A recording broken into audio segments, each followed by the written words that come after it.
Ինչպես գիտեք, այսօր հունիսի 5-ն է երկրի օրը։ Արևմուտքի երկու ջոկատը և արևելքի երկու ջոկատները միասին հաղթահարեցին բարձունքը և բարձունքը հաղթահարելուց հետո մի մասը լողում է Սևանում, իսկ մյուսը Սևանի ափին կատարում է բնապահպանական նախագիծը։ Եկեք տեսնենք մյուս ճամբարականները ինչ է մտածում երկրի ուրախացնելու համար։ Երկրին ուրախացնելու համար չեմ աղթում։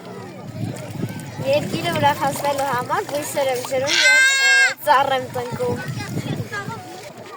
Երկրին ուրախացնելու համար ես հավաքում եմ ուրիշի թափած աղտում։ Երկրին ուրախացնելու համար մաքուր եմ պահում իմ Սևանը։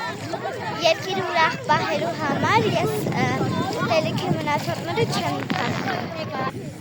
Երկրին ուրախացնելու համար ես արշավում եմ։ Երկրին ուրախացնելու համար մենք մաքուր ենք պահում մեր սիրելի երկիրը։ Չենք կաղտոտում։ Ու համենք լուճերը չկեղտոտենք։ Երկիրը ուրախացնելու համար մենք տեսակարում ենք աղտը։